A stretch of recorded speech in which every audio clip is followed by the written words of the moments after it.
अस्सलामुअलैकुम, welcome to student tube. तो आज के इस लेक्चर में हम पढ़ेंगे 5 किंगडम्स।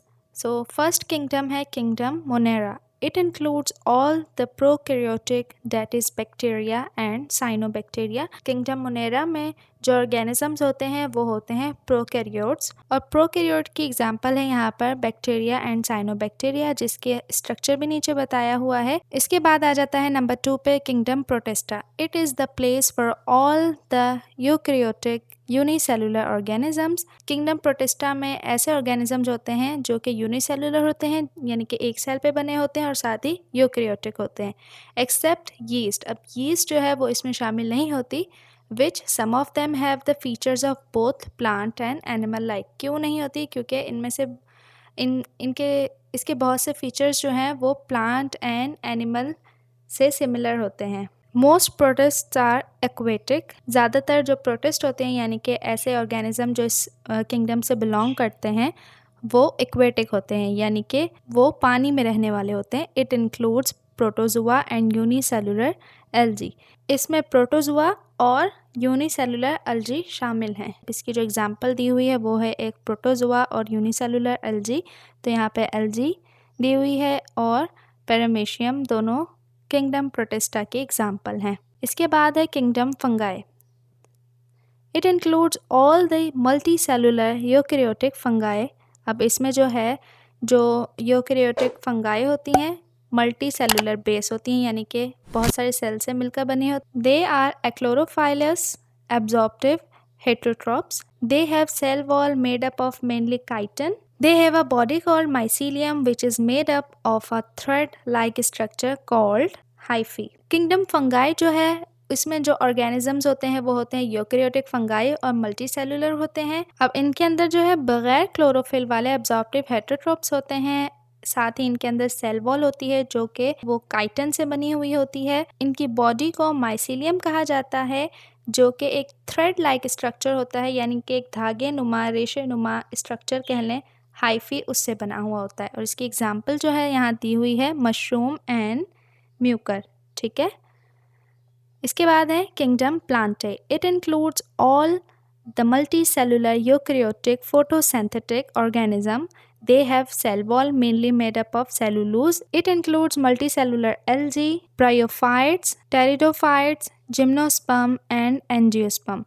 So kingdom plantae जो है, इसमें मल्टी सेलुलर यूकैरियोटिक होते हैं, और ये ऑर्गेनिज्म ऐसे होते हैं जो कि फोटोसिंथेटिक करते हैं, सूरज की रोशनी के ज़रिए अपनी ग़िज़ा तैयार करते हैं। They have cell wall mainly made up of cellulose, यानी कि इनकी सेल की जो वॉल होती है वो बनी होती है सेलुलोज से। अब इनकी जो एग्जांपल हैं उनमें है multi cellular algae, bryophytes, pteridophytes, gymnosperm और एंजियोस्पर्म शामिल हैं। ठीक है, तो ये तमाम जो हैं वो किंगडम प्लांटे की एग्जांपल हैं।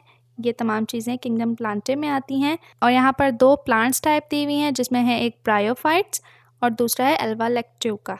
ठीक है, इसके बाद है 5 kingdom Animalia. All animals are multicellular eukaryotic which are ingestive heterotrophs without cell wall. Kingdom Animalia में ऐसे जानवर होते हैं जो कि मल्टीसेलुलर होते हैं, यानी कि बहुत सारे सेल से मिलकर बने होते हैं, यूकैरियोट्स होते हैं, साथ ही इनमें सेल वॉल नहीं होती। It includes all vertebrates and invertebrate except protozoa. अब इसमें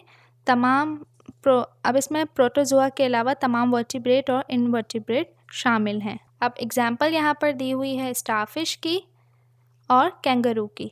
ठीक है, इसके बाद यहाँ पर एक टेबल है, comparative characteristic of 5 kingdom life. तो यहाँ पर कैरेक्टर दिया हुआ है, यानी कि सेल टाइप।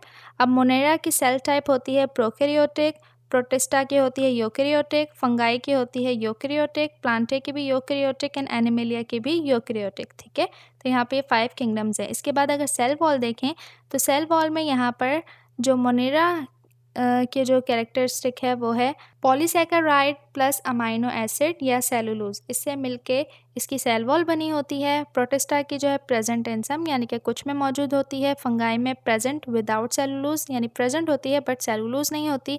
प्लांटे में प्रेजेंट होती है विद सेलुलोज होती है, और एनिमिलिया में एब्सेंट होती है, जैसे कि अभी हमने पढ़ा। फिर न्यूक्लियर मेम्ब्रेन की बात करें तो मोनेरा में एब्सेंट नहीं होती, प्रोटिस्टा में प्रेजेंट यानी कि होती है, फंगाई में भी प्रेजेंट होती है, प्लांटे में प्रेजेंट होती है, एनिमिलिया में भी प्रेजेंट होती है। इसके बाद है body organisation, cellular without bonded organelles. तो अगर मोनेरा की बात करें तो इनके जो सेल होते हैं वो बग़ैर किसी छोटे सेल के जो आज़ा हैं उनके साथ मिलके बने हुए होते हैं। प्रोटिस्टा जो है वो सेलुलर होता है यानी कि खलवी होता है। फंगाई जो है मल्टी सेलुलर लूज टिश्यू यानी कि बहुत सारे मल्टी सेलुलर से बना होता है और लूज टिश्यू होता है। प्लांटे टिश्यू, प्लांटे में टिश्यू और ऑर्गन बेस होता है। Animalia tissue, organ and then organ system, ठीक है, यानी कि टिश्यू ऑर्गन बनाते हैं एंड देन ऑर्गन जो है फिर ऑर्गन सिस्टम बनाते हैं।